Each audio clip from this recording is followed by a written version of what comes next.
Hello, ladies and gentlemen, and welcome to this podcast where I get to interview Shonagh Home in a one-on-one setting over Skype. The reason I asked Shonagh to be on the podcast was I had been looking for a prominent female voice in the visionary community. I thought Alison Gray was a little out of my league.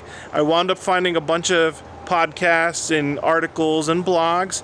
However, none of them connected to me until I found Shonagh on Psychedelic Salon. Thank you to Lorenzo.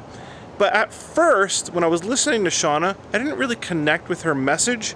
I thought it was a little too far out at the moment, and so some time went by, I've done more research, and I revisited that podcast where she was talking. I absolutely connected with her the second time around. I actually appreciated her and her poetry and what she does in life, and so I reached out on social networking. I found her. She agreed to be on the podcast, and here she is. So we've got a great 90 minutes coming up. We talk about 5 topics, which I'll index for you at the very beginning. And I hope you guys enjoy and stick around, not only for Shonagh, but for my future endeavor into podcasting. Thank you so much. Hey, Shonagh, thank you for being on this podcast. I want to tell you it's like a huge honor that you're here because you're the first guest that I was compelled really to reach out to.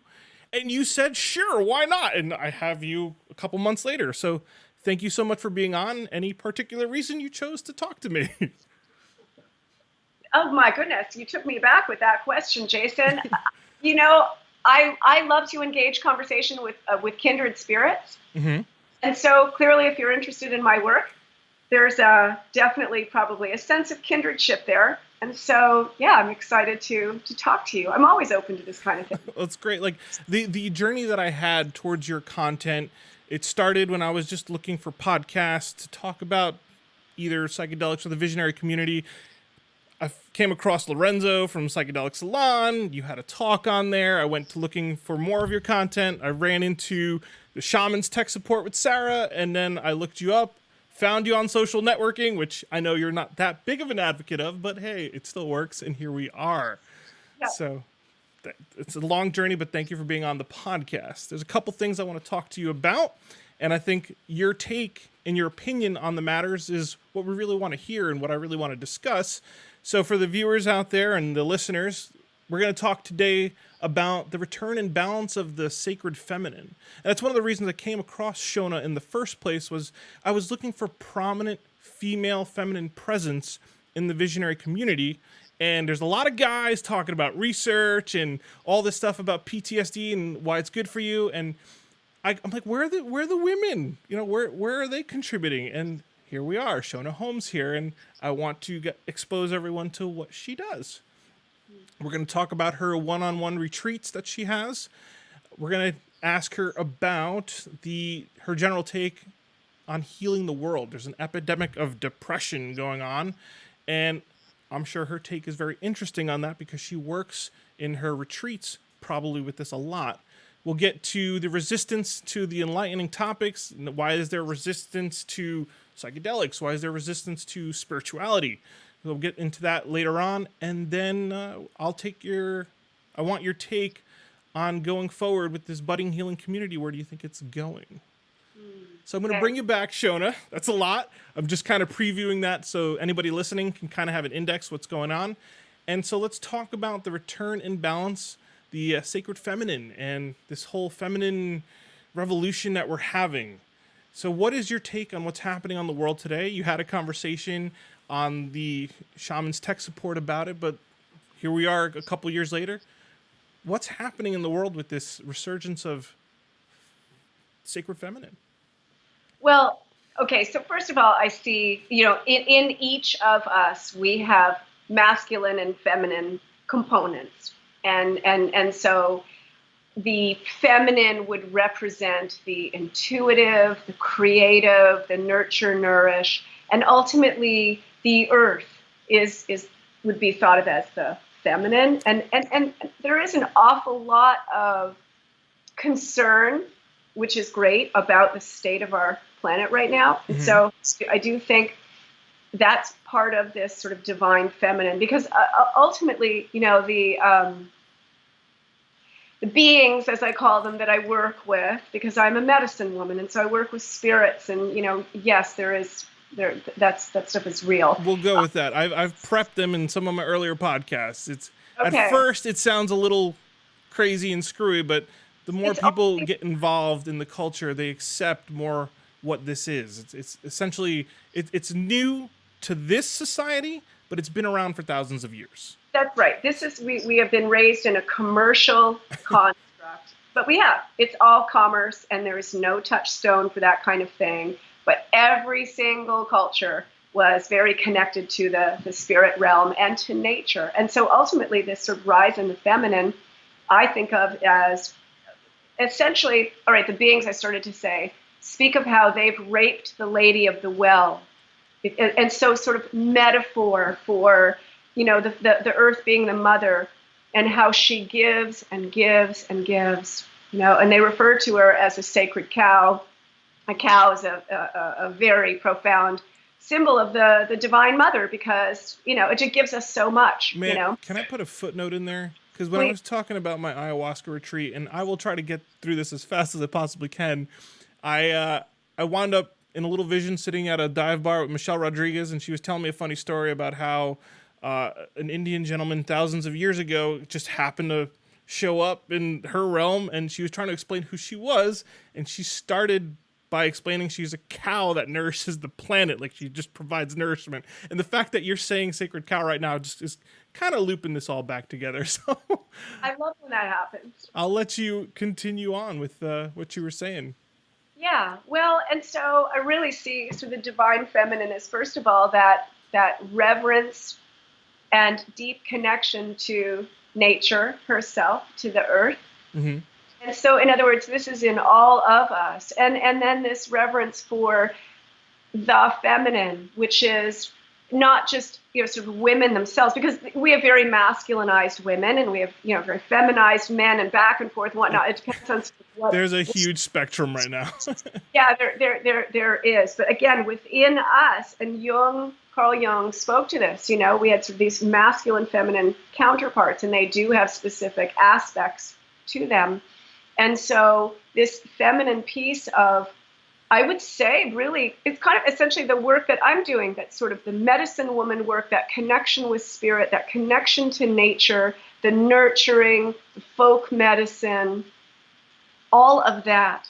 And this is what needs to come back, because we have become so hyper commercialized that we've lost reason, and we've lost touch with the intuitive function, if you will. We've lost touch with the imagination.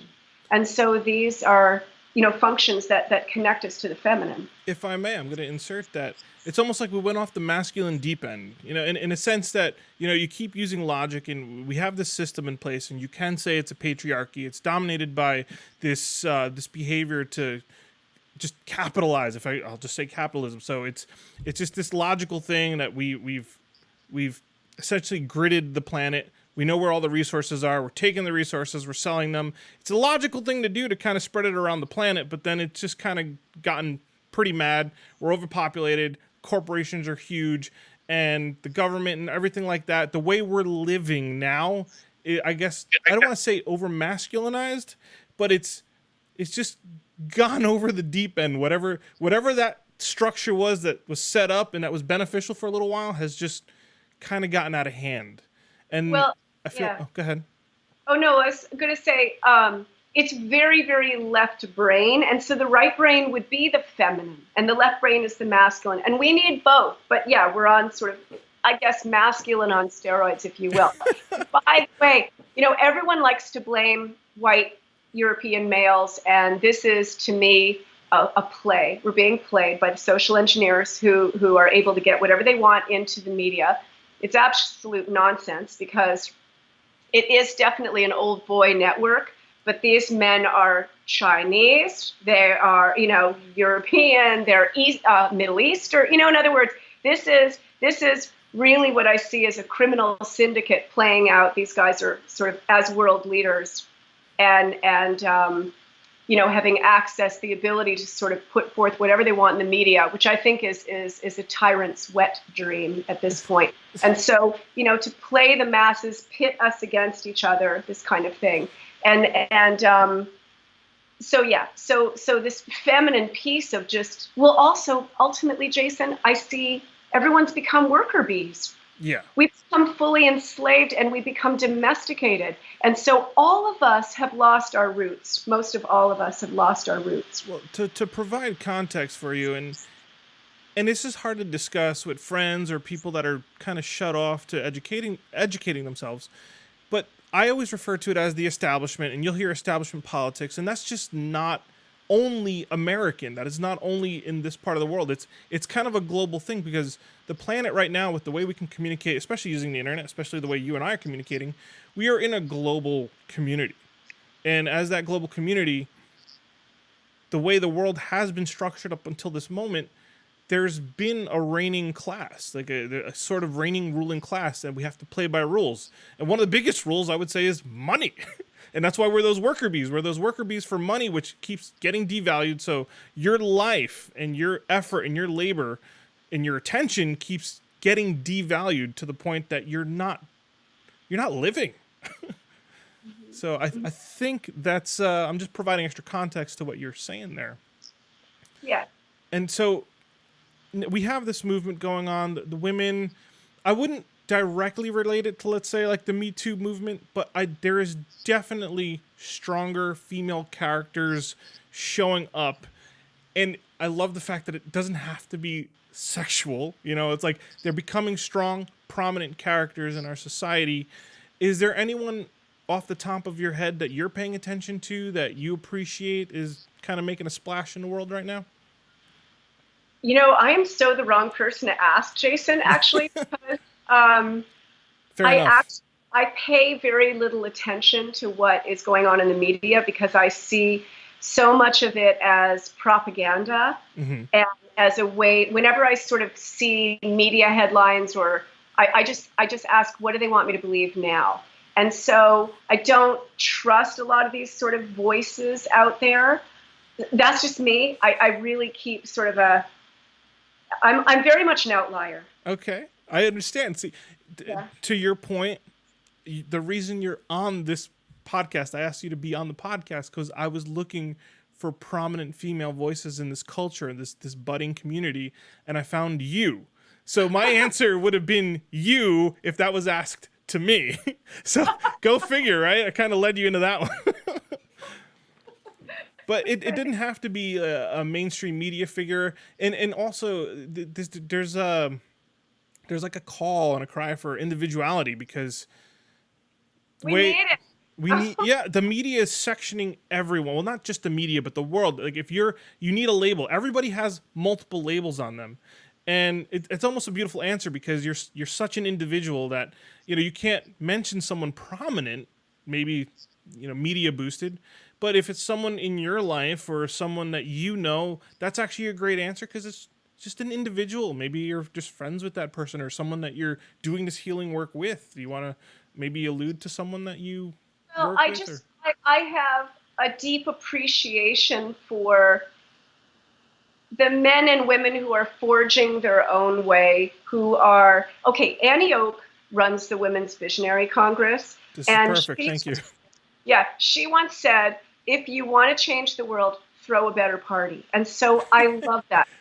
And there's a fabulous documentary on biodynamic farming. It's pretty old now. It's called One Man, One Cow, One Planet, about Peter Proctor, who was this biodynamics expert from, I think, New Zealand. And he went to India to teach the farmers there how to farm biodynamically. And he said something I never forgot. He said, I can't fight Monsanto, but I can teach these farmers how to bring life force back to their land, and therefore reclaim their power and their dignity once again.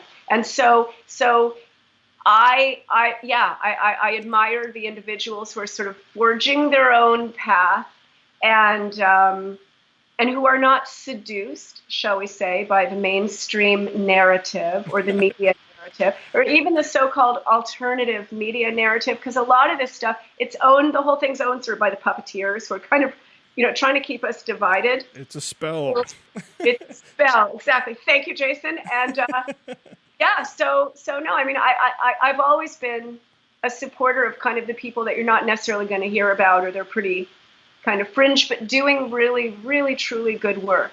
And so I have a friend, Carrie Jo, and she's in New Zealand, and she is a homeopathic doctor, and she's a really deeply learned woman.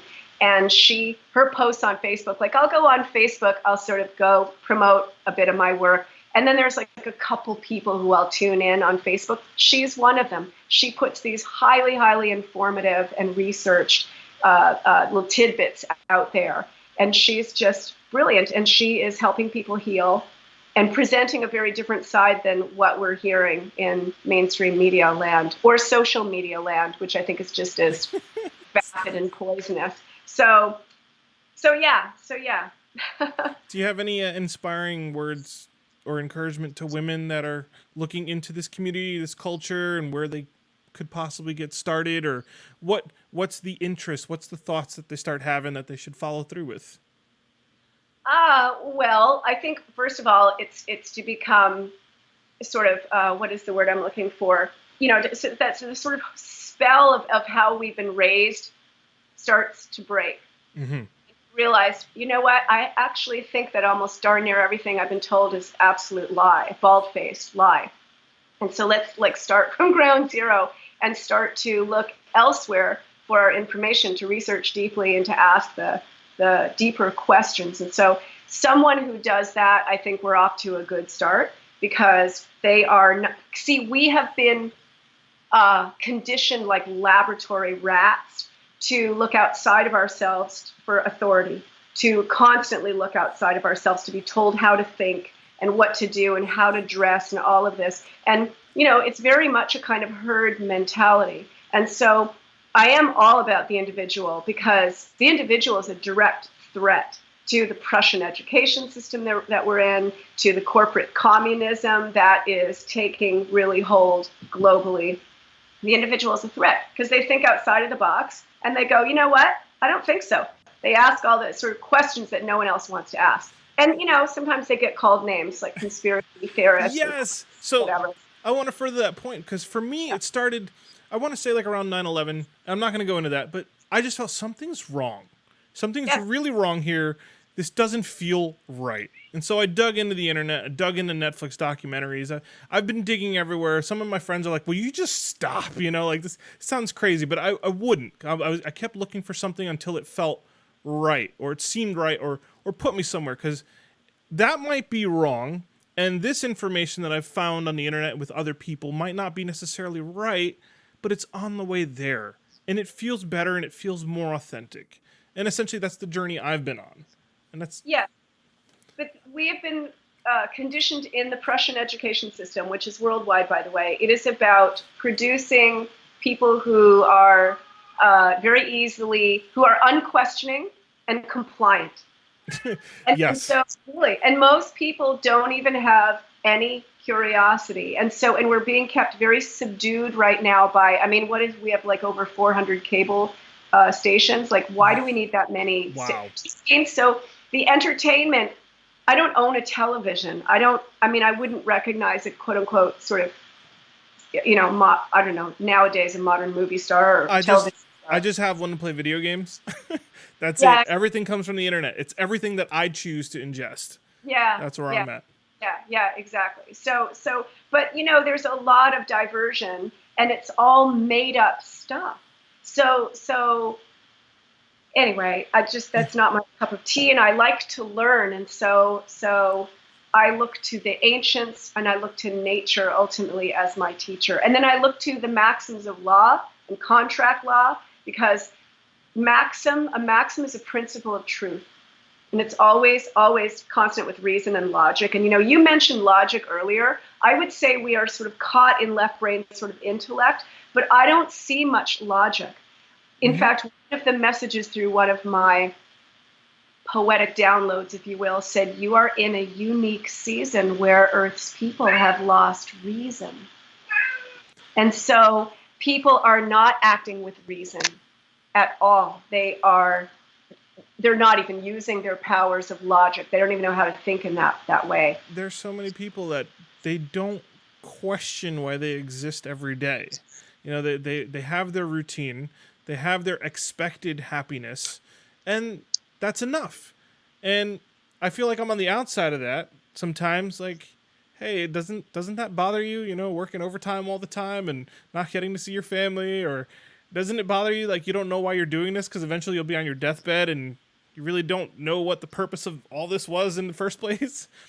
So I definitely hear what you're saying.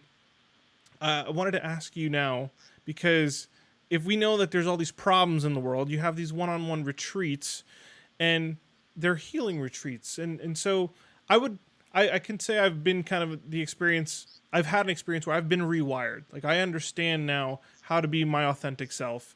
And what do you do on these one-on-one retreats that you have with that are listed on your website? Like, what kind of breakthroughs do you? Well, it's sort of my way of throwing a better party, a la Annie Oak. All Okay. right. So conventional therapy isn't working. I agree. The fact that they are drugging people, including children, left, right, and center, with drugs that are, have quite an impact on the brain, and over time, not necessarily so healthy. And they also wreak havoc on the gut. But to me, that's almost like a direct admission. Like, look, I can't really help you. Take these drugs, Yeah. and that'll sort of, numb you, and then we'll continue to work. And so, the one-on-one retreats, it's deep psycho-spiritual work, and I think actually, let me let my cat out because he's driving me crazy. Not a problem. It's very traditional in that they're staying in my home. Now, I've had at this point 7 in the past 2.5 years. So sorry. There we go. It's about fine. 7 different psychotherapists who've come to work with me. And each and every one of them is like, no way would I want my clients staying in my home for 5 days. But I love it. And in this way, the ahas happen at my kitchen table and on my sofa and on our walks in the forest. So they're staying in my home, and I have a way of getting to what I call the origination point of the wounding very quickly. And I'm pretty intuitive, maybe a little psychic, if you will. I can read people very quickly. So I cut to the chase very, very fast. And so it's this rich, deep conversation with people, and really sort of activates quite a lot. And then I incorporate different shamanic arts, if you will, in there. Mm-hmm. Soul retrieval. I am a medium. I can work with the spirits. And here's the deal too. Our culture, there's this. I see this whole sort of corporate communism. It's very atheistic as well. And yet we are spiritual beings. I mean, if you just take a look at the different kinds of birds or the different kinds of insects, the genius that came up with the design of that being, I mean, you can call it God, you can call it creator, whatever you want. But, I'm source, yes, whatever it is. But it is some vast intelligence that's profoundly humbling and just incredibly beautiful. So to provide a basis for this, these one-on-one retreats, they're healing. So what kind of clients, if I may, or what kind of people find you? Yeah, like, what are you attracting on these retreats? It's so interesting because I've had so many people sit on my sofa and say, I have no idea what I signed up for. I just knew I had to come. And so I'm working with just one person, yes, and it's very intimate. And I admire their courage for coming into, a strange woman's house. But I've worked with people from 21 to 75, men and women, and every week it's someone different, and every week it's pure magic. It's extraordinary. And so I get to be witness to the mystery of this person who's come and who's making themselves very vulnerable. So we delve into the patternings. We delve into, what's happened in the past. We delve into sort of what's coming forth, and then the food plays a big role. And this is something you're not going to hear about in the psychiatric industry. Let's hear it. Well, the gut is the second brain. And so it's very important that we keep our guts healthy. And our guts do not resemble what they used to be in terms of, having a balance of sort of healthy bacteria to sort of unhealthy bacteria. And so I teach a lot of traditional food preparation. So that would include fermented foods, so supporting the health of the gut. And there's a neural highway between the gut and the brain. And so there's no discussion of this whatsoever. In fact, all those pharmaceuticals that they're handing out like candy actually highly, highly disrupt the gut bacteria and make it, I think, even harder for people to kind of heal. Yeah, it's interesting. I've been on my own little health journey, and when I go to the supermarket, I'm looking for organic and things such as that. And I pretty much shop now on the outskirts of the supermarket. I'm in the produce section practically. I go pick up some nuts and such.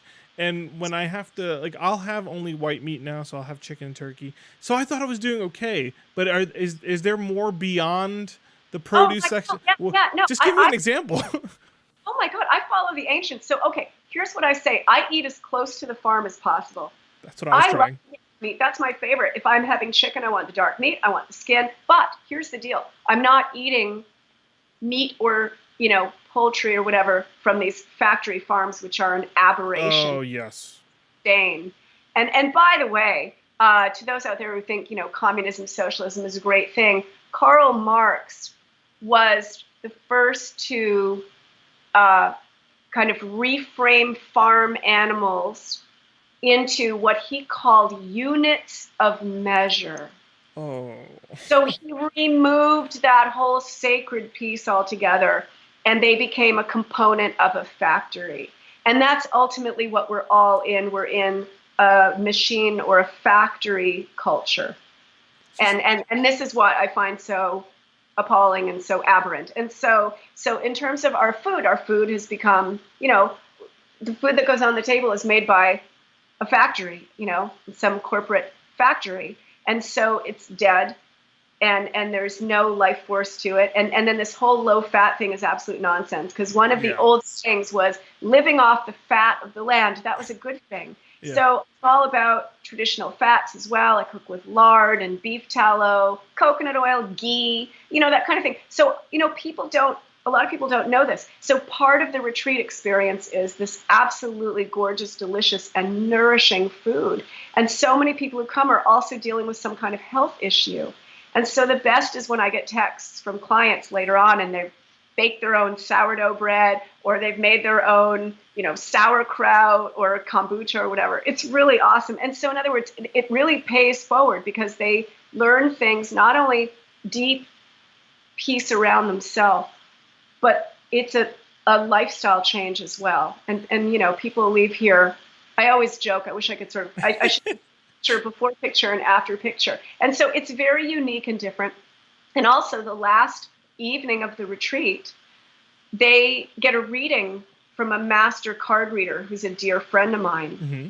which is, very unusual. And, they're not teaching this kind of thing at Johns Hopkins, I can assure you. Yeah. But, I am working with the soul. That's the difference. I'm working with the soul. And there's a reason why so many people are flocking to Peru, the Amazon, and doing ayahuasca. They're seeking something different. They're seeking, because our culture is so superficial. And so, there's far more to us than just our job and, the labels. You sound like an incredible spiritual personal trainer. Like, if like I don't want to say church, but like if there was a spiritual establishment, you're the one helping them lift weights. That's what this sounds like. That's funny. Metaphorically speaking. I did start my own ministry, if you will, and I call it Fairy Tree Cottage Ministry. And I wasn't going to say that on the podcast.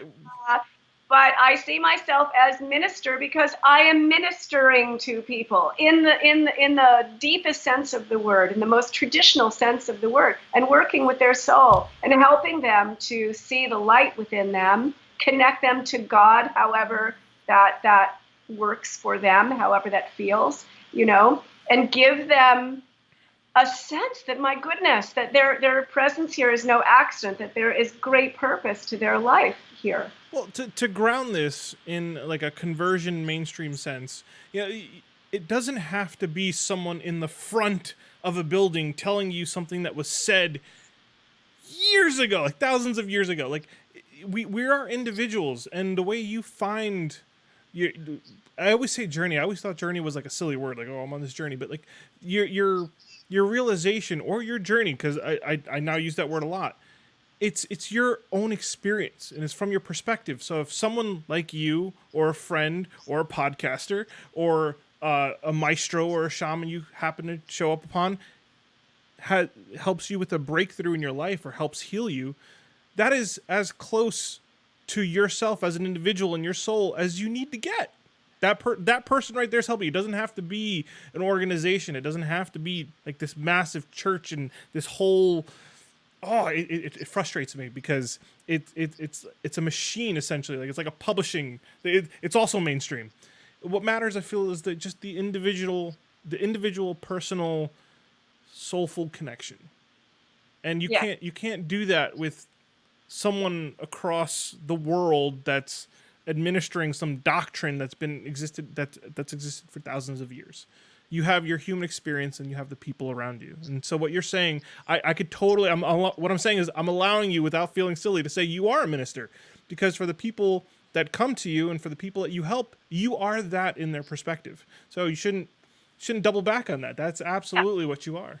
Yeah, well, it's my calling. It's my calling. And I would say also, though, Jason, that the ancients did set principles in place as guideposts for us. Mm-hmm.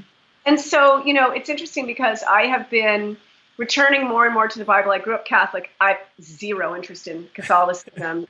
and I think, the popes are, anyway, whatever. My opinion. It's an institution. Because whoever's going to listen to this, I know I have family and friends that are probably still in that institution.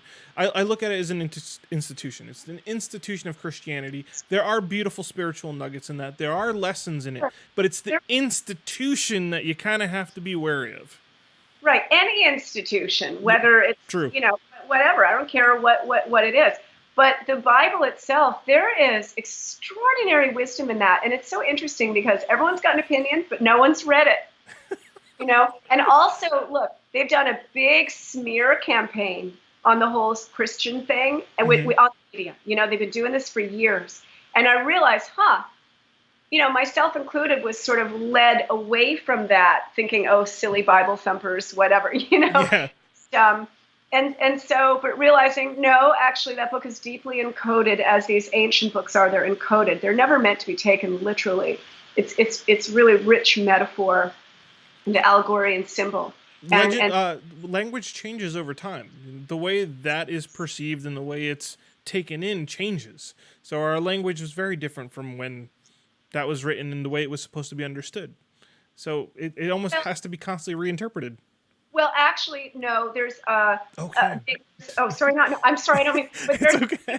King James version, and at the very end of the Bible, the King James version, they give notice saying, you are not to change any of the wording, because you can completely change the meaning of a sentence by just adjusting the punctuation ever so. Yep. And you're not allowed to remove anything so that it retains its pure message. Because what has happened over time is stuff gets diluted, it gets corrupted. And this is why my people, the Celts or the Gaelic people, we had the Druid class, which were the sort of priestly class or shamanic people of my folk, and they wrote nothing down. It was all passed by mouth, by word of mouth. Latin is viva voce, by living voice. And so everything was memorized. And in that way, nothing would be taken out of context or, would be understood. And then, they brought writing in, and you can corrupt a lot and shift a lot just by moving around some words. And we've been so dumbed down compared to, our ancestors and what they knew. So that's another thing. I mean, I'm just always seeking knowledge, deeper knowledge and truth. And there's a beautiful quote by Sophocles, the Greek playwright, who said, "What is sought may be found, but truth unsearched for seldom comes to light." I love that. So we've got to dig, because there's a lot coming at us, and most of it is just absolute fallacious nonsense. Yeah. It's up to us to start. It's up to us to start realizing it on our own. And what I mean by that is, uh, don't don't go by what's been told to you or drilled into you. Granted, you're talking about rituals and customs that have been passed down verbally, but the thing is, they were practicing that. Whereas a lot of our society is just told, accepted it, and then just kind of moved on with their lives. It's a practice. If the practice doesn't feel right to you, then maybe you should be looking into something.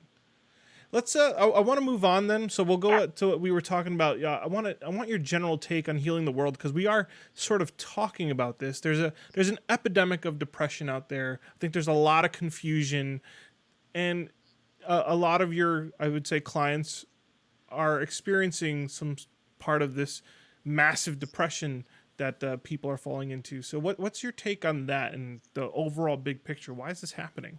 First of all, I think we, just like our beautiful farm animals have been, placed in these sort of factory situations and very densely crowded and in circumstances that they never ever would have been traditionally, so too have we. And so human beings have been taken away from their connection to the land. In fact, the Irish and the Scottish, what no one seems to realize, to know, because they don't teach it. Of course. Of course not. Because we're apparently, it's our fault, all the problems in the world. But in any case, there were land clearings in Scotland and Ireland where people who lived there forever were just told by the British monarchy, whatever, to get the hell out. And so they came on ships across the Atlantic and landed in Nova Scotia and sort of made their way down. And a number of those people put just soil from their land in their shoes, so they would always be walking on their mother country. And so we've lost our footing, if you will. We've lost our rootedness to who we are as individual cultures. And it's interesting because there's all this talk about diversity, but I see it as great trickery, because ultimately we're going to be all put in this sort of corporate soup of just corporate sameness, and we're all the same and somehow diverse. You know what I mean? So like every country is losing their unique individuality. Like if I go to Italy, I want to experience, that Italian flavor. If I go to the Philippines, I want to experience their culture. And this globalization thing, it's diluting all of that as well. It's quite a double-edged sword. And so over time, and because we're in these circumstances that we never used to be in, think of how cars are so new and this whole commuting back and forth. And then you go to work and you work in often just a cubicle. You've got some stupid job, sorry, no pun intended. But but really, like, so much of this stuff, it's so like anti-human, I see, because we belong outside, outside on the land, on the farm, or, whatever it was, we were doing, or apprenticing with an artisan and learning an actual craft. That's how it was done. Yep. We weren't into these colleges that siphon so much money off us and ensure that every student graduates as a debt slave. Therefore, they have to work in the system. God, you sound like a fan of our society so much. Well, I know. I have nothing nice to say about it. It's fine. I'm joking. But continue. But ultimately, you can understand why people are so depressed, because we've been utterly uprooted away from who we are as living human beings. And then what we're sold and taught is so superficial. And then, our parents, it's not like, just generationally, they've just been lost. We've lost our traditions. We've lost our mythology. When I started exploring more of my own sort of as a Celtic woman, I was like, oh my God, this is so beautiful. How come this is taught? It's not. And so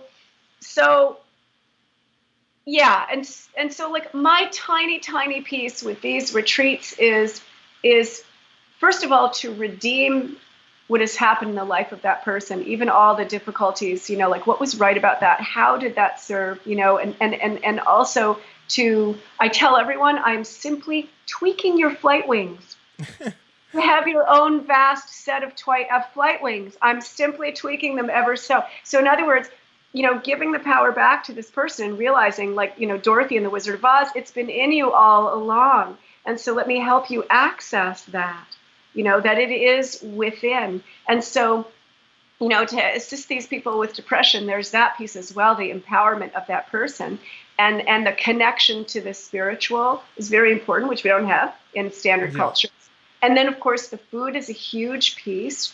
And I would say also, we become very swept up in this corporate culture and corporate governance. I feel like there's a belonging, or not a belonging, but there's a need to conform. There's like a way to define normal. And I actually struggled with this for a little while too, where even with this new knowledge that I'm learning and all my research, I try to sound normal enough. And then maybe the person that starts questioning the stuff that I know, or they start getting to know me, I will release my normal appearance and then start turning into actually who I generally am. But I think there's an epidemic of people just trying to conform to some sort of label. They're not you're allowed to be unique, and you're allowed to be an individual, and you're allowed to be yourself, and you could be weird. And there's a lot of individuals out there that aren't accepting that, or they're just trying to conform to something. And I feel like you're reworking that. You're bringing those individuals out. You're allowed to think like that. You have these beautiful talents, or you have these thoughts, just simple thoughts that you're like not okay with. You're like, should I be thinking like this? Should I enjoy this show this much? Should I be constantly researching this information? Is this normal? Because I've done that to myself. I feel like just the individual is under attack. Yeah, and I would say also, so our traditions are under attack as well. And so just to kind of veer this a teeny bit here. Go for it. The whole sort of feminism piece, I'm all about, we all deserve to, or we should all be able to sort of shoot for what it is we want to do, whatever our sex is or race or whatever, who cares? I mean, just get out there and make that happen on your merit. Shouldn't be handed to you on a silver platter. That's not how it works, but on your merit.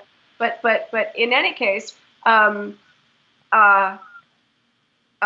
what was I I sort of lost my thought around that. We were talking about individuals, and they can do whatever they want, whoever they are on their own merit.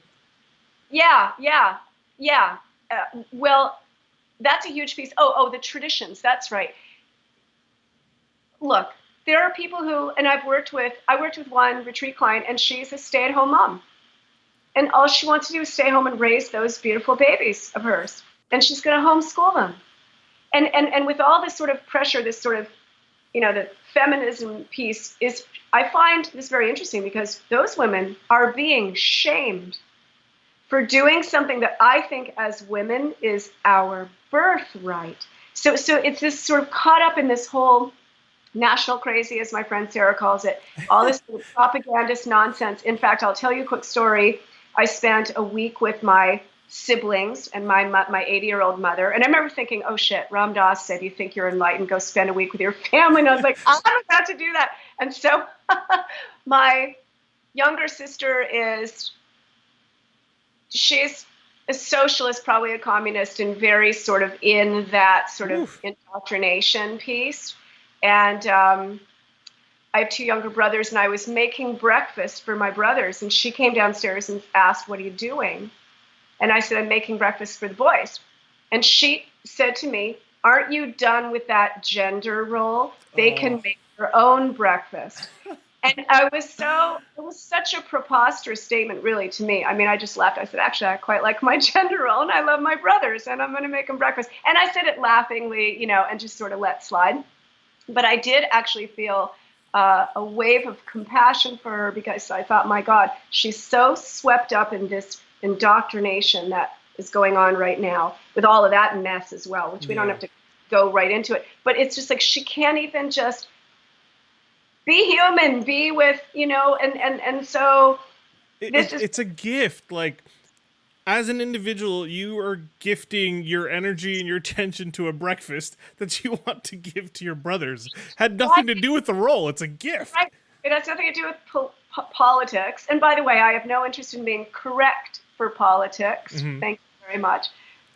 So anyway, yeah. So in terms of the individual, there's that piece too. If you want to claim certain traditions, I mean, like, beautiful. Do that. I don't like all this kind of shaming that's going on out there either. And so anyway, I mean, we're sort of veering off all over the. It's a podcast. We're allowed. This is a discussion. We have time. This is not that short form media. Give me your informational nugget. We're gonna plug your book and move on. I'm not kicking you out. I actually want as much time as I can with you as I possibly can get. So you're more than welcome to keep talking about what you want to talk about. I think the reason people found the podcast is because they want to listen to you. So you can go ahead and say what you want. I do want to actually enter a note because you were talking about the feminine role and how she came down and she kind of pegged you for like, you don't have to cook them. Wait, no, she was like, you're out of that role. Aren't you done with that gender role? Aren't you done with that gender role? Make your own breakfast. And I was just going to put a counterpoint, not a counterpoint, but just a kind of counter perspective to that. Because I've also been studying what's happening to men. Because right now, the women have the spotlight now in terms of, I want to say like the positive image, like they're working. They're kind of like the good guy in this narrative in society right now. And all these men are kind of getting destroyed, whether it's their reputation, something that they did. I get it. There's bad dudes. But we're also like there's good men out there. I'd like to consider myself one of them that actually feel the fallout of that general sentiment. And talking with my buddies, talking with my men, we have this thing called Manclave. It's like Enclave, but Manclave. And we're just trying to sort ourselves out. Like, are we being toxic, guys? Is it just us? Like, am I okay to have these thoughts? Like, we're questioning. Like, I am questioning. This is. I guess you could kind of relate this to depression because I'm questioning if I'm supposed to be thinking like this. And we mull it over Manclave, and that might even trigger some people listening. But I figured out something that like as long as I can have. Well, let me bring this back a tiny bit. Like I've actually struggled myself engaging with friendships with women because of this like assault on masculinity, and they expect toxic masculinity, and I almost feel like it's almost up to women now to really like, hey, if you want a male friend, it's gonna have to be more your effort than his, because we're kind of waiting and kind of standing in a defensive position. Yeah, damned if you do, damned if you don't. It's a shaming. It's a public shaming. Oh, you just said it. And yeah, it's terrible. That was a long way to explain a woman's gender role, and this probably is not going to sound as politically correct.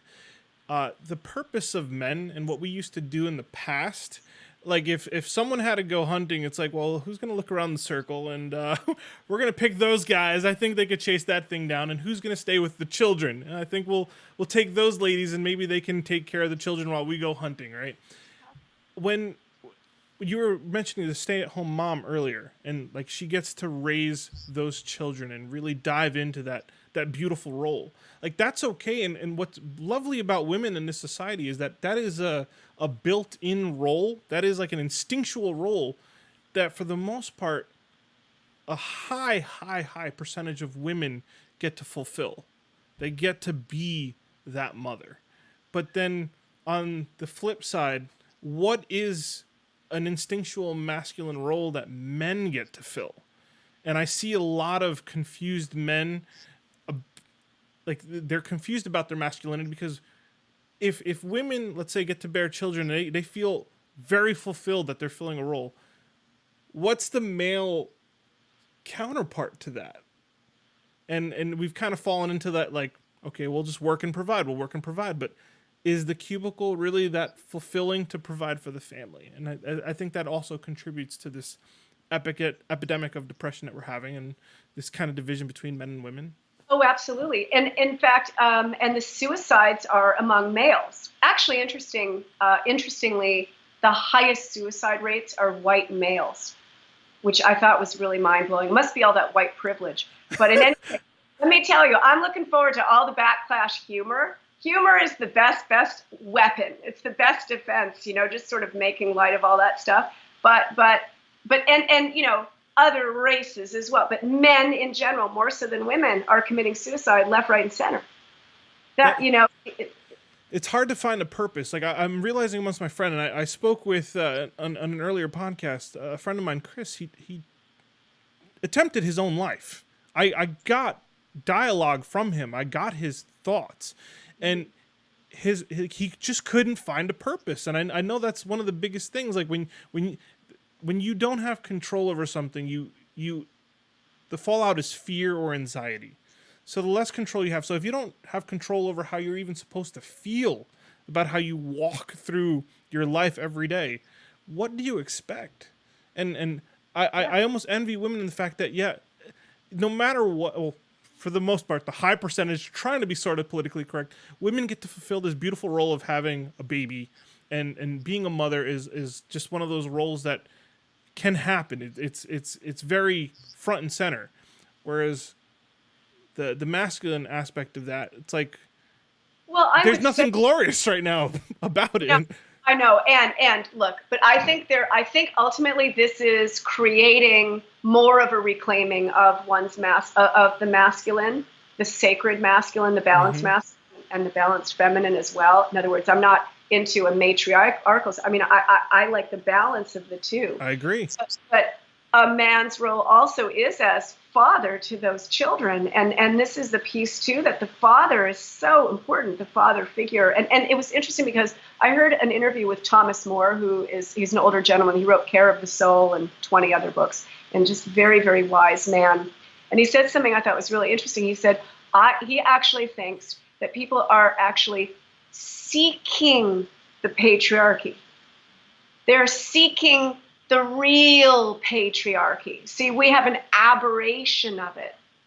But in, for instance, Celtic mythology, you have a race of mythical beings called the Tuatha Dé Danann. And the father of the Tuatha Dé Danann was known as the Dagda. And the Dagda had the cauldron of plenty. His cauldron would never run dry. He also had this huge, not a spear, but this sort of almost like a bat that he could swing it one way and it would take out 9 men, and it would swing another way and it would bring them back to life. But in other words, he was providing the nourishment for the clan, and he was also the protector of the clan. And interestingly, he had that nurture nourish, which is associated with the feminine. And in the Celtic mythology, the men were sort of more submissive to the feminine, but the feminine represented the land. The sovereignty goddess was the land itself, and so the king was serving the land. That was back when we had actually noble kings. That was nobility was all about. We don't have anything like that right now. But anyway, and then I don't know. Oh boy, this will be interesting. But I quite like Jordan Peterson. I don't know. Right, I like him too. I mean, look. I don't sit and listen to every single thing, but he said he speaks with reason and logic, and there's been a massive smear campaign against him. But all he's saying, he's I think, first of all, he's been a real voice for the reclaiming of like healthy masculinity, and what is it to be a man, and also personal responsibility, and owning your stuff and working towards your goals. And I mean, I think he's helping tremendously, and I'm very grateful, for his message. I found some grounding in a lot of his message too, because it started with a very, I wouldn't say silly topic, but his rise to popularity has just been a good thing for the men that listen to him, because discussing it, in the Manclave that I say I have, just discussing what he talks about, like, it's just stuff that makes sense and that originally we've been confused about, but it just makes sense. Like, one of the things we've discussed was men kind of like to serve women. Like, there's something about when you have a partner and you want to serve her. Right now, the society that we have doesn't let you. Not everybody can go hunting and bring back something impressive so that we can cook together. But men do find a joy in serving a woman, and those are things. There's concepts that he talks about that comes to light. Like it's fine. Like, ladies, you got to give us a chance. We're the non-toxic males are trying here. We're trying to find our grounding. So yeah. But see, I think really people need to take a big fat step away from the media, because the media is holding the narrative. Yes. And it's highly poisonous. It's highly manipulative. That's why I'm absolutely just, I find it aberrant. And I do, it's disgusting to me. Yeah, And I was gonna say I don't want to get stuck on this topic because we probably could talk about it for a long time. But just as a tool, like recently, at the time of this podcast, the whole abortion topic has showed up. And to me, I'm like, oh my god, this is the divisive end game. Like, this is the media. Like, we need something for them to argue about.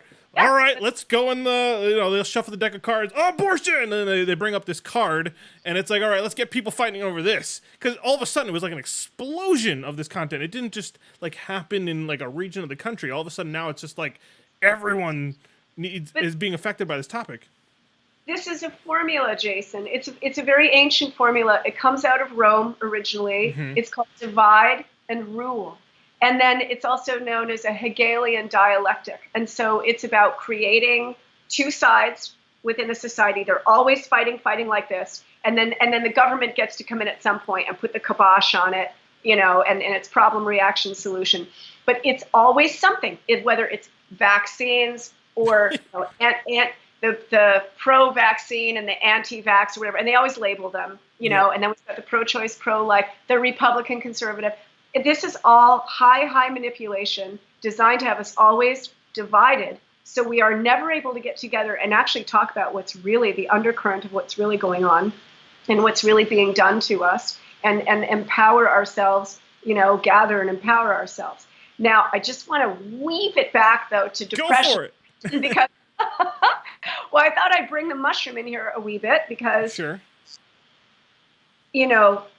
There is something that is gaining notoriety, shall we say, as an aid for people who are suffering from PTSD or end of life anxiety or depression. Mm-hmm. Very different. It has to be used with care. And it is what I see as a very ancient teacher, because really the original teachers are the plants, the fungi, nature. To ground this in a current event, I'm going to let you continue. Please hold that thought. But at the time we're speaking, the news came out that Oakland, California, has decriminalized psilocybin or mushrooms. I like saying the scientific term because magic mushroom sounds silly. I know I don't like so that. It's just it sounds silly, like magic mushrooms. But when you give it a scientific term and like a serious grounding, this is psilocybin. It's a psychoactive material that might help you with post-traumatic stress disorder. Yeah. If you use it correctly. So continue, please. Yeah. Well, and just because I put myself out essentially as an older feminine voice for the respectful use of the mushroom. I mean, I don't use it in a party way, I mean, it has changed my life dramatically 8 years ago when I first started working with it. And I realized, my God, this is a portal. And so I wrote a book about my first year of mushroom journey. It's called Love and Spirit Medicine, as you know. And it is. Amazon. Got it. Yeah. And we talked about this a bit before we went on the air here about how in the psychedelic world there's a lot of guys. There's very few women there, women's voices. And a lot of it is I've read sort of every book I could, especially early on the subject. And they're mostly written by guys. And they're fascinating books, but quite an academic bent to them. And my piece, really, I called my book Love and Spirit Medicine because that's what I said, this mushroom, this is love and spirit medicine. It works with this spirit and it awakens you, or it can awaken you in ways that are unimaginable. And I've spoken with so many people who share their experiences with me, these just extraordinary experiences of transformation using this medicine. And of course, I counsel people on, how to work with this medicine so that they can do it responsibly and in a way where, they'll be safe and hopefully have a transformative experience. And I think that is going to be a game changer in terms of depression. I was going to say, give me a moment to make a parallel to this. When we were saying that this is how I found you, because there's a lot of guys writing books, a lot of guys giving seminars on this, I guess, new resurgence of psychedelics and their purposes. and then I went looking for a female voice and I found you. But a parallel to that would be like I came from the realm of esports, which were video game competitions, and that was a male dominated industry, and there was actually a thing with women and men in that industry not too long ago. But what I did find with the parallel is that the guys or the people that are in charge or trying to push the industry, they were trying to just legitimize, hey, this is a good thing. We should be looking at this. And it essentially was like the men that were coming up with like the logic and the articles and the proofs, and they have to want a lot of talk to the investors. I'm losing. There's a lot of thoughts going on here, but they're the ones that had to like make it legitimate, essentially.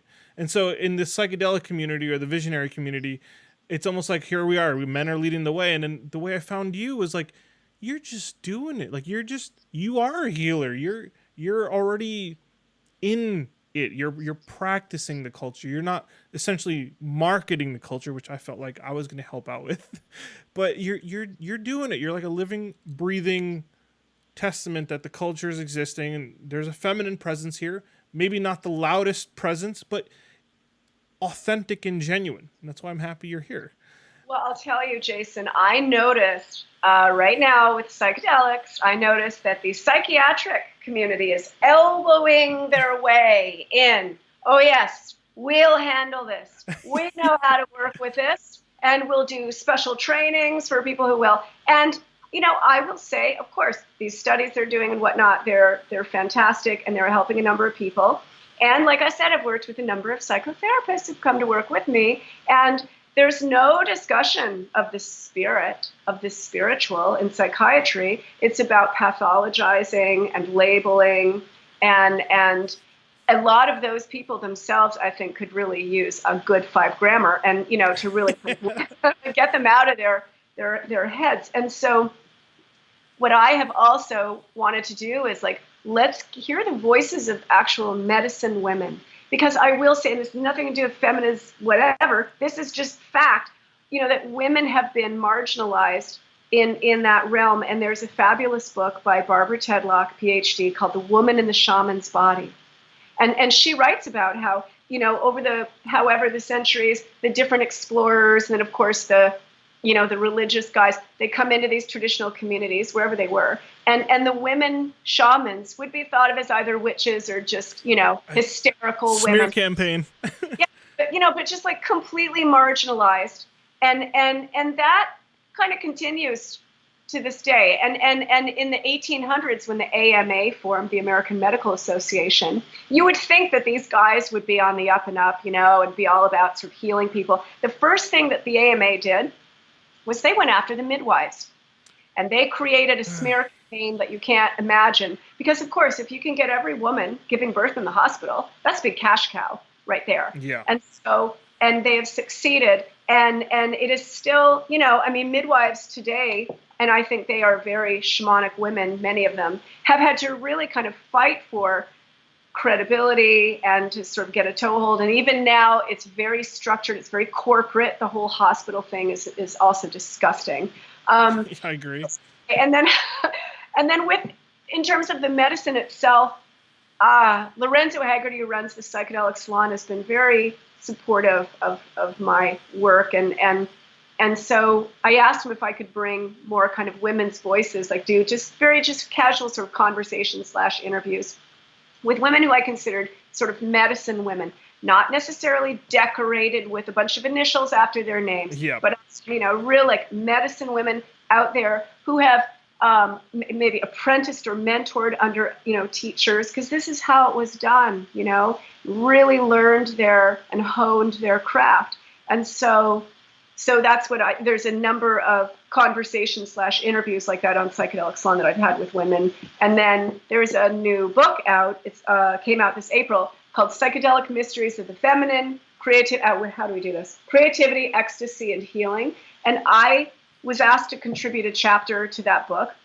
My chapter is called Rebirth of an Ancient Calling, the Modern Medicine Woman. And so in there, I talk about a few women who I know who are using the medicine and working with people to help them. and in really beautiful and some traditional ways. And a couple of them are therapists who I met a number of years ago, and obviously, different, not using their real names and whatnot. Yeah. And but I mean, there's a whole piece there as well. I mean, there are a number of people who are very called to do this work and make these medicines available to their patients and clients because it's so effective. Well, that's kind of bringing us to the fourth thing I wanted to talk about. There's resistance to these enlightening topics. There's a resistance to accepting spirituality and everyone's role with the spirituality, because I think society as a whole is used to someone at the front of a building, like I mentioned earlier, telling us something. And it's usually a male, and he's got a book, and there's either research or some sort of history involved. And here's Shonagh. I'll just take someone for a one-on-one retreat, and there's really no preparation. Just bring yourself, and you're gonna bring your beautiful self. That's it. You don't have to read books to talk to Shonagh. You don't have to practice anything every weekend to talk to Shonagh. You're there. You're available as an individual to another individual. And I think there's this misconception, and the word spiritual, I have a hard time bringing that up in conversations, because it's almost like it's been labeled, it's been zipped up, it's been put in a box, and spiritual experiences don't exist anymore. Well, there's also a lot of people calling themselves spiritual, and they're full of shit. There's that too, Jason. Tell me. Give me one really good example, like something that really bothers you about someone claiming that they're spiritual and they're not. Well, I can't use the name. Okay. Not the person, but like, what are they saying? Well, one of my clients was working with a teacher I'd never heard of her, but apparently she's well known. And she considers herself to be this grand spiritual, kind of guru person. And so she's got, and this is usually the case with cults, she's got a lot of great information. There's helpful stuff like, what she was teaching helped this person with, their marriage and whatnot. There's good stuff there. But you get in, and once you're in, oh my God, it's very, very, very expensive, and then you've got to sign up for this program, and then you're part of this, and this costs you X amount of money. Not that you can't charge for this stuff, but I mean, this person, this teacher is gouging people like you read about, and verbally abusing them. And they have done zero work on their own, on themselves. I love the teachings, the work of Carl Jung, and he speaks of the shadow. And that's sort of deep psyche stuff. And there's a lot of cast out material in there, personal material that, hopefully we need to be addressing over the course of our life, beyond ourselves. I love Socrates' quote, know thyself, this is part of it. And so this teacher, so they present in a certain way, but then once you are a part of her deal, I mean, I can tell you, I'm so appalled. One of the things that this teacher has these people do as they join them is send right to this teacher their deepest, darkest secret. Oh, okay. And send it off to this teacher so that she can work with them. But meanwhile, now you've compromised yourself. It's a bribe. It's a bribe. Blackmail. If that's even a term anymore. It could be. And anyway, and then you're not allowed to talk about anything outside of the community. There's no side convert. You know what I mean? So in terms of spiritual, I'm just saying there's a lot of people. And then also, there's just a lot of sort of ego, just like anything, like in law or medicine or any other area. So I think we have to be very careful with this as well, because people have to be very careful who they're drawn to in terms of these sort of spiritual teachers, because people are seeking and they're putting their trust and their faith in someone, and they're making themselves vulnerable. And so I think we have to be very discerning about who we work with, and what that, listen to sort of what they're saying, and also what's their private life like. Yeah. I was listening to London Real the other day, and he had Don Depani on, who is a monk, and I was also listening to Astral Hustle. I listen to tons of podcasts. I just love pulling information. And both guests had said something like, it's okay to make money when we're talking about spiritual things, because if you invest, because we are stuck in a global society that is run by money. So we are going to have to embrace it. There's and I tell people I'm okay with like 50% ego, 50% selflessness, greater self cause. It's because you kind of need your shell to act on the selfless side that you kind of want to be. Yeah. And yeah, whether it's like a church structure or you're supporting someone that's healing or you support someone's spiritual message, if that person has made it their cause to not indulge, but to project this positive spirituality, like the monk is paid to consult high level CEOs. They're paying him good money, but he just turns around and takes that money and he applies it to something good. Yeah. So we're kind of spreading the playing field. So you can't be shy to support people with this new spiritual visionary community. No. But there's toxic egos out there as well that you have to be looking out for. Yes, there are. There's no shortage. Watch out for those sort of rocks people. And I will quickly say, I sat in an evening ceremony. It wasn't plant medicine or anything. It was taking in her wisdom of a 4th generation Navajo medicine woman. This was a number of years ago. And we paid a fair bit of dough to sit with her that evening because she was endeavoring to get enough money to fly to Siberia to join these native elders. But she said to us, she said, people in my community will give me a hard time sometimes for charging for ceremony and other people. And she said, you know what? The fact of the matter, she said basically what you said, we're in a society, this is a commercial society and we need money to get what, we need. And she said, I can't pay my bills with a feather, and a stone. And I love that. I thought, all right, she's right. And I have had clients also in the past with my retreat say, you've got to charge more, Shonagh. Like, this is a lot of work. They come Sunday afternoon, they stay Friday morning, and it's all about them. I'm fully devoted to them. And I had one psychotherapist who said, Shonagh, you've got to make sure that you're having a good living and you can get a massage, regularly, because you're give, you've got to receive back. And this is something also for, just people in this realm, the healing realm, if you will, medicine realm. Be careful because we can give so much and then not replenish ourselves. So that's a whole other conversation. That happened to me, honestly, and I'll go back to the video game community. That I did esports, and it's not in me. Like I am not a capitalist whatsoever. I just want to see people happy, and I kind of gave myself to this gaming community, and I kind of went all in, hoping that something great would come of it, and essentially the initiative collapsed on me, and I found this more organic life on the other end, which I'm grateful for. But I feel like now as I dive into this whole spiritual visionary, that's why I have core on the suffix of my podcast.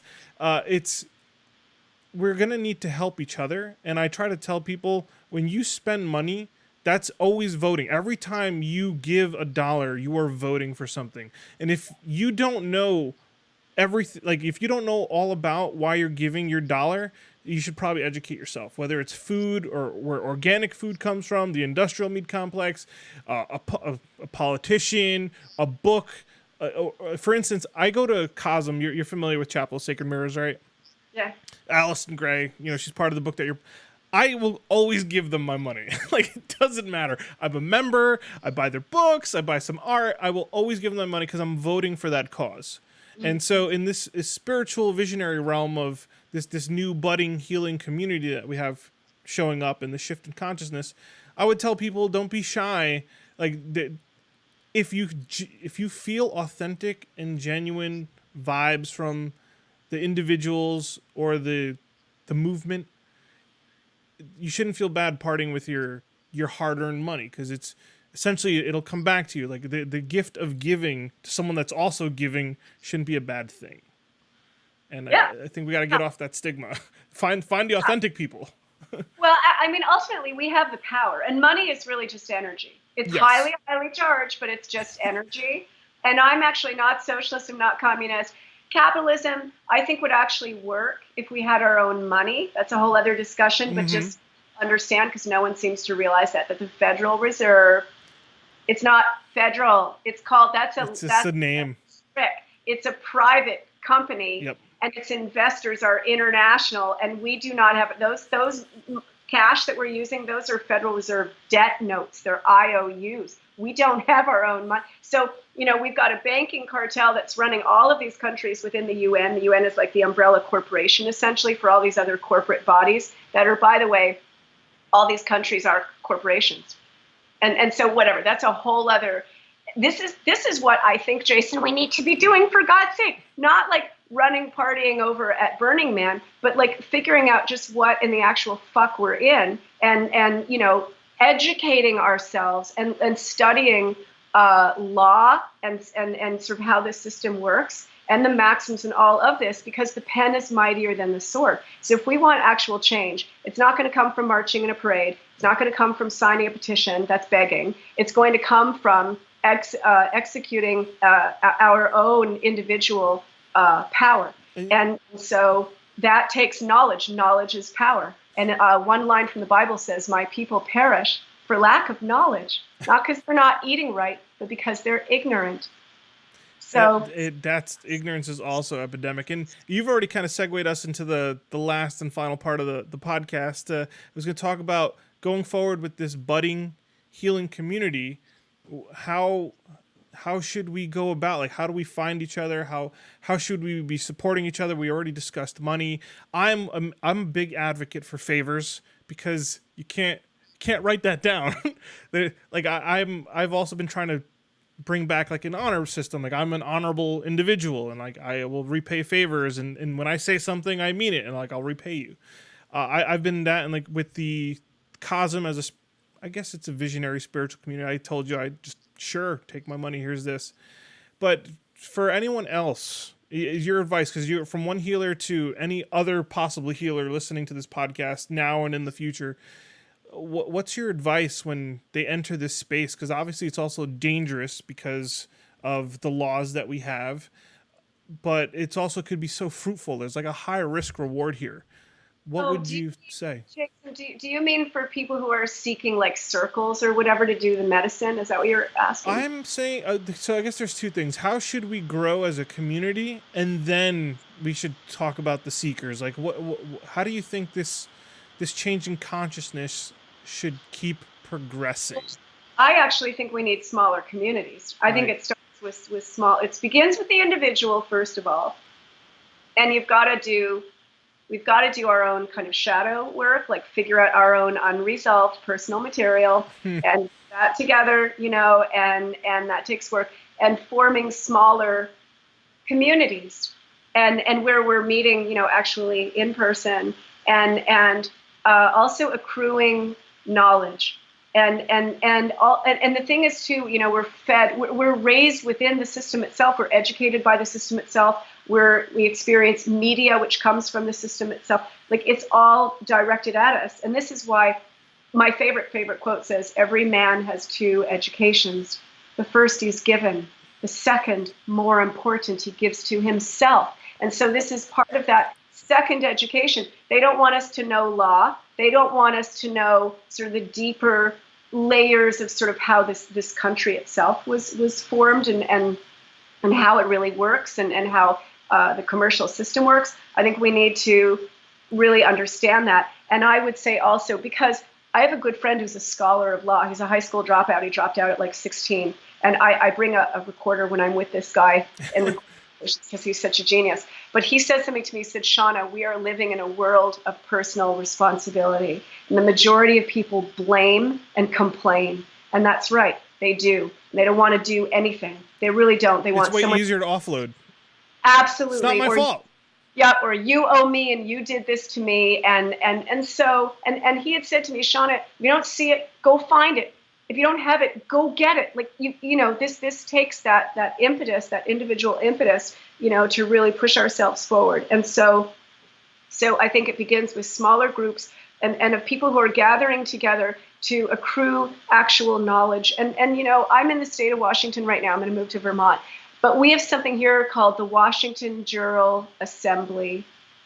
And what is happening is there's a groundswelling of people who are in different states endeavoring to bring back the republic. Yes. Now, there's something some people don't know, or they'll be like, that's domestic terrorism. It's like, oh my God, no. No. These people are trying to bring back what this country was founded on, which was the republic, because the democracy is mob rule.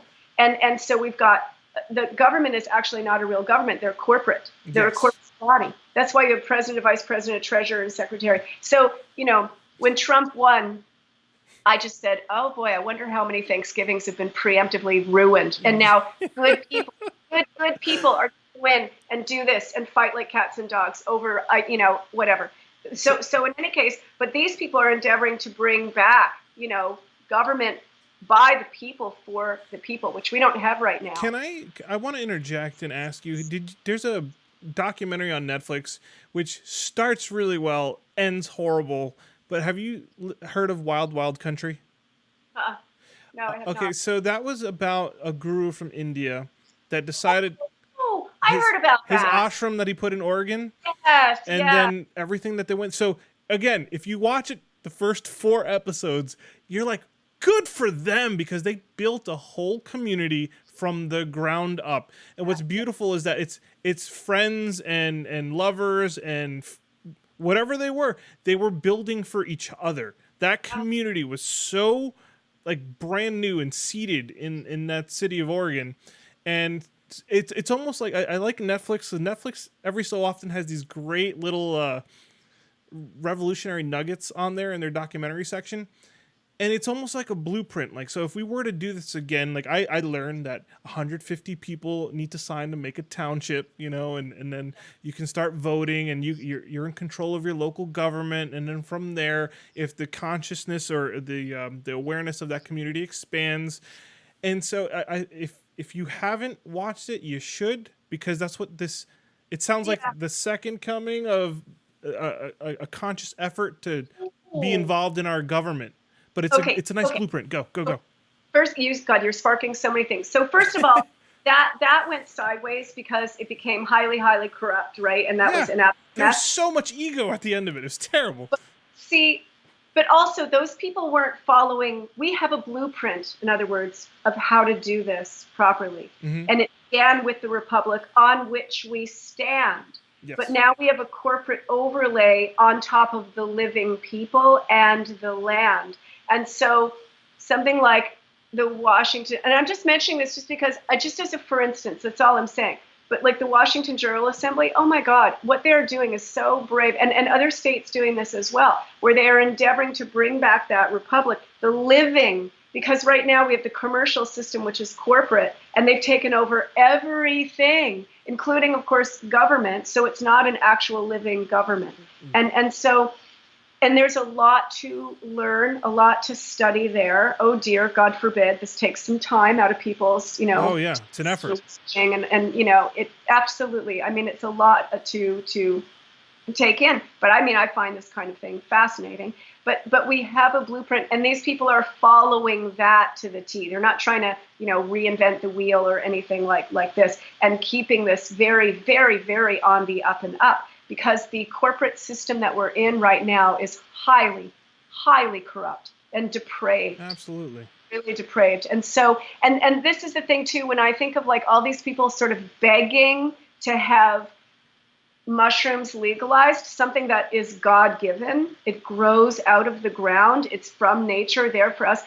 Even when someone says, fine, you can eat it now, they've enslaved you. In other words, we've got a government that's dictating what we can and cannot put into our bodies. And also, by the way, they're enforcing forced vaccinations. Like, begging these people, okay, look, I've got to find, oh my God, while you're looking for that, what I feel is incredible is with what you're saying, the legalization of marijuana, like the slow, gradual process legalization of marijuana.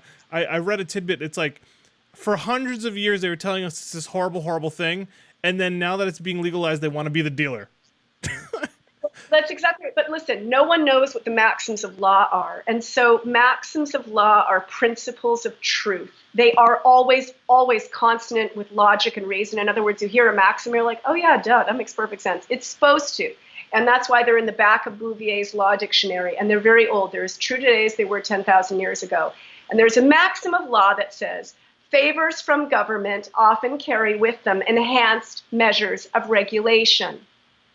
Okay, so this government saying, oh, yes, we'll legalize cannabis. And I know, that can be a great thing, but they're also going to get in the act here. And there's going to be a lot of regulation with that. And I just want to read, you got me fired up here, but there's a great quote. And this quote is I'm just looking on I put it on Facebook. This quote's from the 1800s. And I hope to God I can find it here. It's a really, here it is. Fantastic. Okay, this is where we're at. Okay, some things never change. To be governed is to be watched, inspected, spied upon, directed, law-driven, numbered, regulated, enrolled, indoctrinated, preached at, controlled, checked, estimated, valued, censured, commanded by creatures who have neither the right nor the wisdom nor the virtue to do so. To be governed is to be at every operation, at every transaction, noted, registered, counted, taxed, stamped, measured, numbered, assessed, licensed, authorized, admonished, prevented, forbidden, reformed, corrected, punished. It is under pretext of public utility and in the name of the general interest to be placed under contribution, drilled, fleeced, exploited, monopolized, extorted from, squeezed, hoaxed, robbed. Then, at the slightest resistance, the first word of complaint, to be repressed, fined, vilified, harassed, hunted down, abused, clubbed, disarmed, bound, choked, imprisoned, judged, condemned, shot, deported, sacrificed, sold, betrayed, and to crown all, mocked, ridiculed, derided, outraged, dishonored. That is government. That is its justice. That is its morality. And that's by Pierre Joseph Proudhon from the 1800s. I feel disgusting right now. Like I need to take a shower after hearing all those words. Some things never change. Wow. That was, that's going to be a clip on the internet somewhere. you reading that so fiercely. But, so what? We're going to beg these guys to make something legal? It's under God. It's already available. In other words, under God's law, there's law and then there's legal. Legal's not the same thing as law. Legal is man's laws, and they're always tyrannical. Wow. That was anyway. that you know what? That is such a great point and such a great reading to leave on. I feel privileged to actually hear an authentic, fiery reading of that. And I was on the other end of that. Of the recording and then just experiencing that live was a completely different story. So let's end on that, and let's go ahead and tell everyone where they can get more information on you and listen to more of this information that you have to give us and some of your media. So let's start with the website. Okay, and then you know what, Jason? What if we do this? I'll give that information. What if we end with one of my poetic downloads? You know what? Go for it, because these are beautiful. By the okay, so before you go with the poetic download, a lot of people don't understand what downloading / channeling may be. So I'm hoping for a crossover audience on these podcasts, like people that are experimenting or with this information. So these downloads or these messages kind of come to you as an individual from beyond something, I would say, not of this realm, this reality. And so when you do this is the reason I'm going over this is because my first impression of you was like, what is she doing? Like, I don't understand this. This is a little bit beyond me. What happened to the research and all this stuff that I was researching? And then I come across you in one of your amazing poetic downloads. And then I go back, I return to it, I listen to it on Psychedelic Salon again, and it's probably one of the most beautiful things I've heard. So this is a privilege that you're reading this and going to recite this on the podcast. And so we'll end on this note, and I'll say thank you right now, and then I'm probably going to say thank you again after. But Shonagh, please take it away. Go ahead and close out everything. Quickly say, so since I've been working with the mushroom, poetry has been coming through me, and I've never been a poet. And then now when I do work with the mushroom, I'm all alone in the dark. I have a recorder in my hand, and they speak through me, and it's in perfect rhyme, perfect poetry. It's beautiful. And then it will come to me just without the medicine. I get, like a download, if you will. It just flows through. And it's like I'm taking dictation. And so I will record it into my recorder or I'll type it out. And so I have a book called Poetic Whispers from the Green Realms, and it contains a lot of this poetry. And I did 2 chapters to begin, because in my research, I discovered that the original shamans were the poets. And so they would drink this ritual drink, and it would deliver them to the realms of the gods, and then they would speak in this eloquent prose. And so that's the drink of soma that the Rig Veda talks about, and everyone still wants to know what the recipe was for soma that was taking these people into these states. And in the Scandinavian and the Gaelic cultures, they were drinking the mead, which is honey wine, the mead of inspiration, and it would deliver to them to these exalted states. And so that's sounds like a little bit more than just a good glass of wine. Yeah. Of course, and it was quite spiked. And so this has been happening to me since I've been working with the medicine. And so this came through not on the mushroom, but as a result of the mushroom. And I'll just read this. We'll finish with this, and then I'll just quickly say my website is shonaghome.com, and you'll have it, I'm sure, on your website. .org. Yes, .org. Oh, well, yeah, it's both. Okay, it's both. And shonaghome.com. And then I have a school that I'm starting next year called Daughters of the Fairy Tree, FAERIE, tree.org. That's a very bardic study. And so, yeah, lots of kind of cool stuff going on here. I'll list everything underneath the video in any platform this is listed on, so you guys can click links. Right on. Okay, so we'll go. Go for it. This I call ancestral kin. I feel a soft light pressed in close, insisting that I hereby know that I am flanked by kindreds wise. They're here to help me realize that this has been my mind's creation. This radio must change the station. This one must be ready for most don't even know this door even exists, yet it remains accessible on earthly plane. This door can take lifetimes to find, so hidden is it in the mind, for everything is metaphor. The Holy Grail, a symbol for a deep-held secret portal door. It takes wings to find this door, a bird's eye view to see the floor and the skies above your head. Most don't see until they're dead. Dying while you're still awake, man's limited offerings you'll forsake. You've called in winged ones of light for restoration of your sight. We've placed among you many friends on this sojourn. They help you tend to matters of a deeper nature. Their encouragement ensures that you'll stay long enough to win the treasure hidden deep within. This a place where you can meet folk whose essence is most sweet. Now, this door's found within the mind. Is it not said you greet your kind through a meeting of the minds?